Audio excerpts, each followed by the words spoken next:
The match coming up in the 1987 Goldpin Coca-Cola Classic is between Tony Rodrick of Chatswood Hills in Brisbane and his opponent is Sean Flynn from Kedron on the Gold Coast. Your commentators are Terry Wenban and Steve Mackey. Yes, well, Tony's elected to bowl first this time. A bit of a change of tactics. Probably wants to put a bit of pressure on Sean and finish first. I would think he'd like to get away to a good start after that 2-11 in his last match.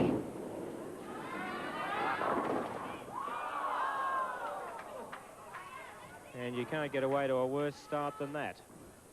That was extremely unlucky, but again, with the devastating ball he throws, he gets so much mix, he pushes all the pins around everything. Well, the 5-pin flew behind the 10 and the 6-pin stayed in the gutter and didn't take the 10-pin out, so that's a break for Sean Flynn, that's for sure. I must admit, bowling that sort of a shot, you do occasionally expect that.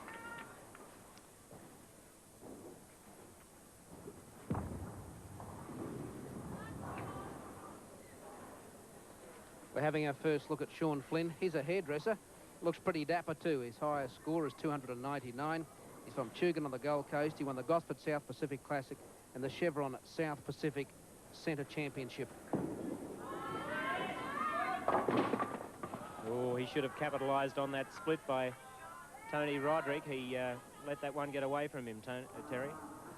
Yes, again, Tony, when I was talking to him, said that the right-hand lane, lane 16, doesn't finish as much as lane 15, and there it stayed out to the left. Why is that? It's probably because the lane 16 is hooking a little bit earlier.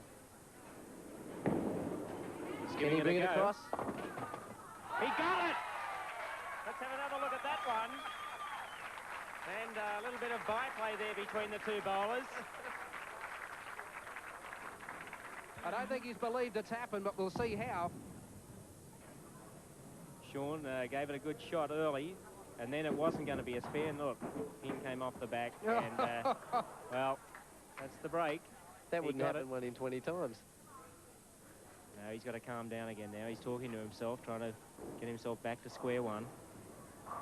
Well, Sean had given it up. He just walked away, settled for 2 pins. Oh, dear.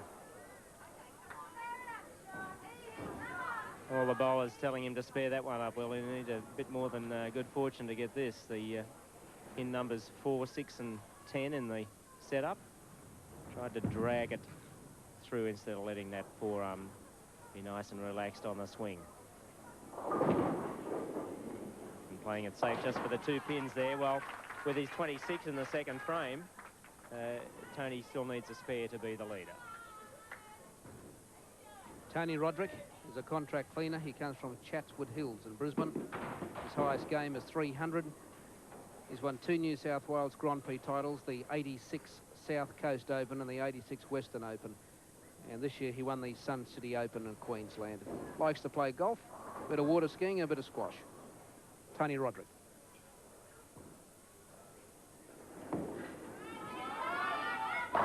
Great shot by Tony Rodrick, the new leader in the game. Leader by 3. Can extend that to 13 with another strike. One like that would be very nice.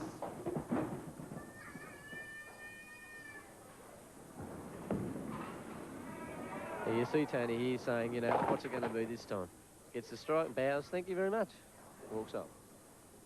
Yes, good concentration. He looks very, very confident, Terry Wenban, and you'd know his game better than any other person. You bowled with him a lot in Sydney before he moved up here. And he looks ominous.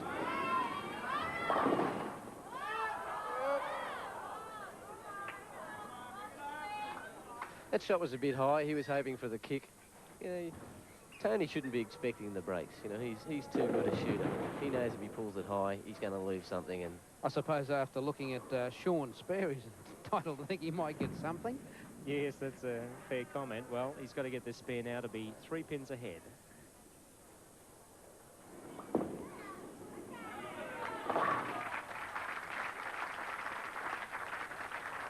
No mistake. Well, Sean Flynn talking to himself every time he gets up on the approach, and he's a kickboxing champion from 1985. I guess you'd need to psych yourself up for that activity.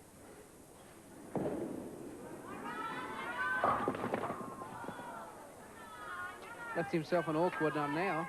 I think he's probably got his hand stuck in the ball. I don't think he wants to let go of it too keenly. No, he's very nervous. They're just all nervous shots, pulling the ball to the left, throwing it to the right. So actually, it's sort of like aiming for the hole and standing there over a putt and thinking this is going to go everywhere but. Well, let's see if he can do it again.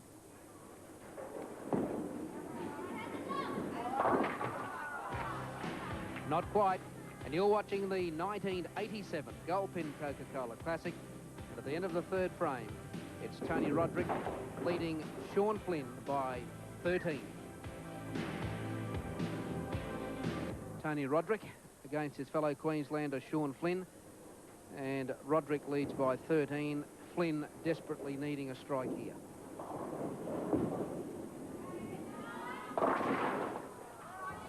Oh, dear. Sean Flynn, what's going through his mind? He must be a jumbled mess up there. 4 splits in a row, first 4 shots. He's having a lot of trouble. He's just nervous.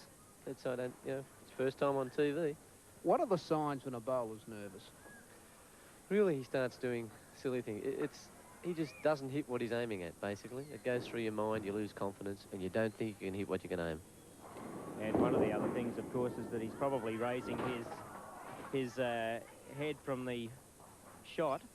He's looking up before he should. Trying to steer the ball.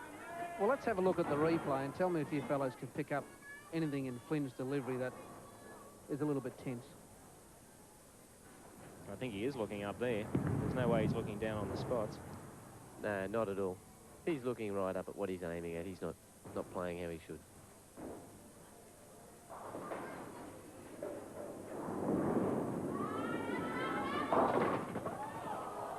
He broke that one up, Tony Rodrick, but, well, he's got the match quite safely in hand. He wouldn't want to do anything silly now. He's tried to guide that one himself, I think, rather than letting it out free and easy. Tony should have realised by now he's a long way in front already. Sean Flynn's not looking that good. He should be... Actually, right now he should be thinking about things. His next match, personally.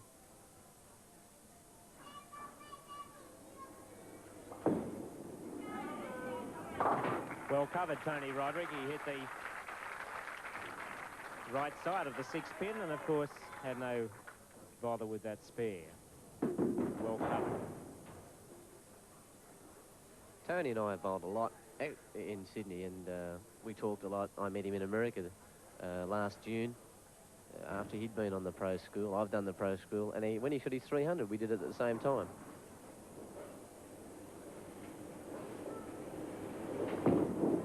That looks like a good shot. But they don't come any better for Tony Rodrick, who has a 23-pin lead at the 4th frame. 67 plays 44, and he has a strike working. This one. Look at this, Steve. He just annihilates the pins. Really doesn't give them much of a chance. He got that ball out wider and let it run right into the head pin with a lot of power. Happy with it. Gives it a kick.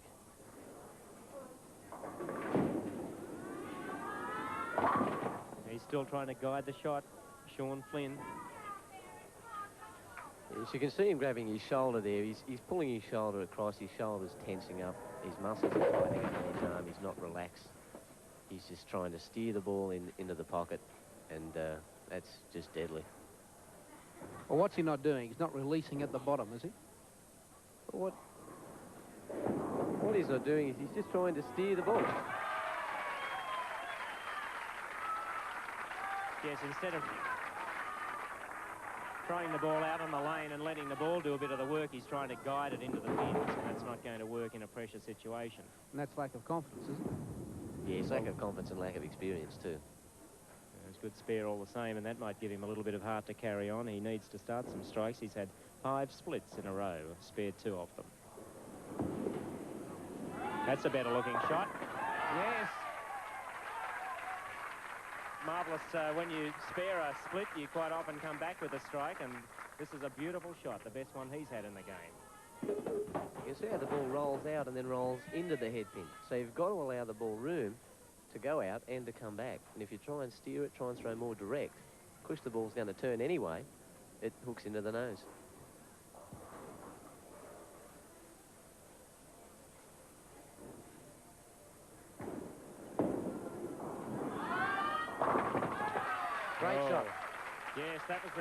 shot of a man with plenty of trust in the ball.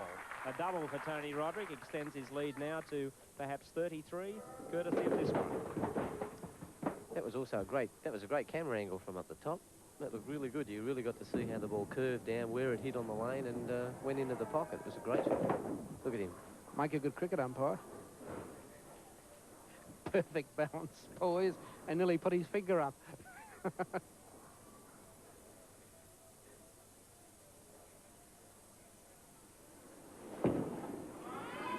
Looks like a turkey for Tony Rodrick. Extends his lead to 33 pins. With a turkey working, Sean Flynn has to get 2 strikes now to stay in the match. Yes, we've also been a bit cruel in this match, Steve. I think sitting the 2 girlfriends together around there.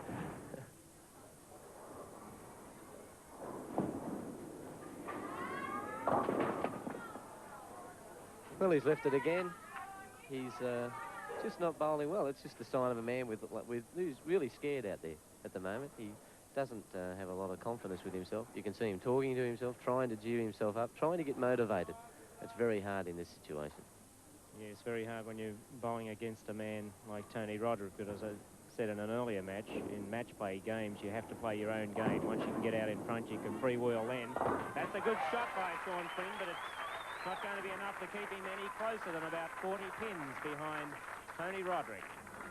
Well, he's left the spare a few times. He's learnt to pick it up. He's starting to pick up spares well now, but he just needs more strikes. He'd like to learn how to get a few strikes. He's got room for 5 in a row here. That'll give him a game of 194 and a faint outside chance of victory.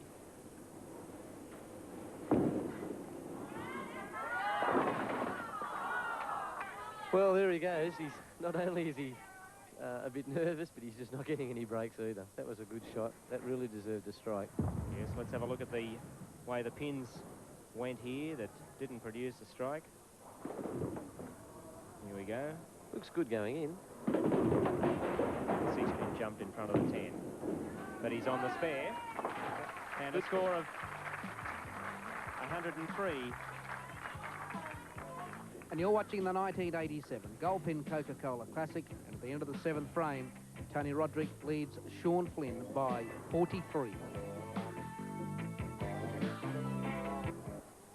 Tony Rodrick on camera, 43 pins ahead. Going for 4 strikes in a row. Not to be. It's a good hit nonetheless. Is there any advantage or disadvantage being a left-hander in this game? Oh, now we're under some controversy. Depending on the lane conditions, yes, there are places that suit left-handers and don't suit right-handers. That's Does this lane suit evident. Rodrick? These conditions in particular are very even.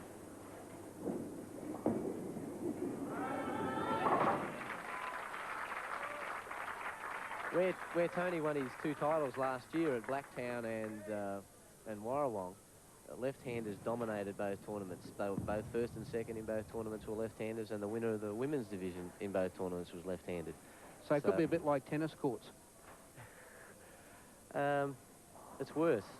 You can go to a tournament and have out of 16 qualifiers, 10 left-handers, and only 15 enter the tournament. Point taken. Well, we're back with Tony Rodrick now in the 9th frame, the foundation frame. Oh, and the Greek church, he's left the big 5. Still a long way ahead, 43 pins the difference. That'll cost him about 10 or 12 of it, but he wouldn't be happy with that shot, Terry. Oh, that was a terrible shot. As you can see him pointing to his head saying, "You're stupid." He tried something out there to maybe looking at the next match that didn't work.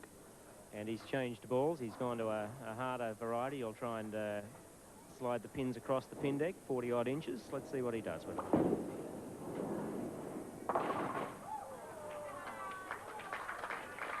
Yes, Tony has to, because he throws such a big burst ball and it hooks so much, you have to go to a second ball and make a lot of adjustments for your spares. Well, Sean Flynn has a second life because he has the opportunity now to finish with 4 strikes in a row. He's trying to tell himself to do just that. Hasn't had much fortune so far, but he's got room for a 183, and that would make Tony stay clean in the 10th. Needs this one to be a strike. It's a chance. That was a great shot. Actually, if he strikes out, he can really put Tony under a lot of pressure, because Tony doesn't expect to be under pressure. Well, what are the odds of 4 consecutive strikes? Sean shouldn't have much trouble. All the players out here are good players. And I'll tell you something, he's hit this lane twice in a row. He had the 10-pin the last time he was here, and he had a beautiful pocket hit the time before that, so he's going to have a bit of confidence on lane 15 here at Kedron.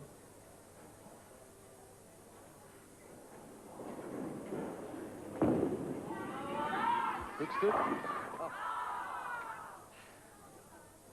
Yeah, the look of a man who's a bit disappointed with that. That could well have been a turkey for him. He's had a 10-pin and a 7-pin on that lane. You saw the 4-pin then jump around the back of the 7-pin. From our high-angle shot there. Doesn't hit quite as much as Tony's, but, gee, that was a good hit.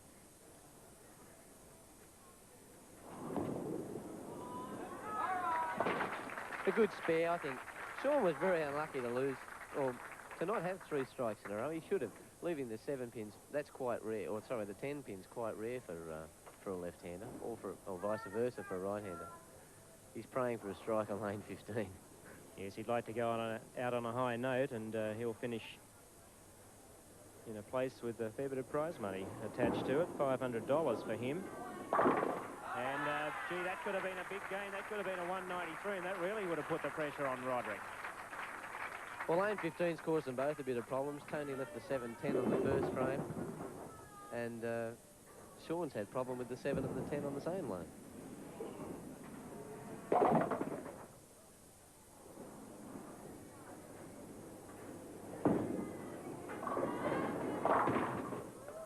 Well, Tony getting a 9 count there. It's all academic now. He's going to meet the Aboriginal bowler from New South Wales, Gary Williams, in the next match.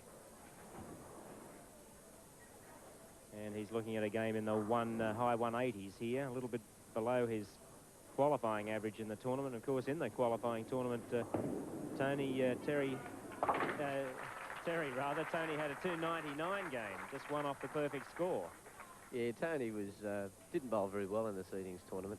For his standards, he wasn't very happy, and all of a sudden he threw 11 strikes in a row and then stuck a cold 7-pin. Well, let's see if he can strike here for a 189. Looks pretty good from here. Oh. Once again, I can't pick them.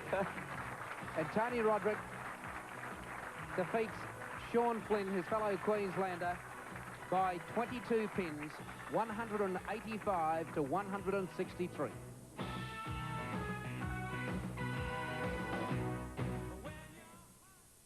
Tony Rodrick continues on his winning way with a win over Sean Flynn. Nerves? Very much so. It's one of those things that if you haven't bowled on television or in big tournaments before, this is my first big one, that you should take every opportunity, and Tony bowled very well, but in the first frame I thought, well, I'm a big chance. He's open with a big 7-10, and I thought, well, capitalise definitely on what he does, but as you saw, the thing went the other way and I let him in, and these things, I mean, when you choke the ball, you just can't afford to let it worry you, and of course I did, but I thought Tony might open up a couple of times, but he came through to the end for me, but it was just too late. Righto, Sean. Well, we've got $500 here. I don't know whether that eases the pain or not, but I hope it will. Well, now the wife will know. Thanks very much. Well, you're continuing on your winning way. You must be getting used to the lanes by now, are you? Yeah, starting to work them out. Still throwing a few wayward shots, but hoping I'll get them right next time. Right. What do you think about the lanes? Do they suit you or not? Yes, I'm finding them not too bad today. You know, there's a few carry shots there that, you know, I'm a bit strange about, but I think I'll work it out next game pretty well. All right, we'll see you in the next match. Thanks very much, Alan. And Tony Rodrick will be in our next match, and that will be against Gary Williams from New South Wales.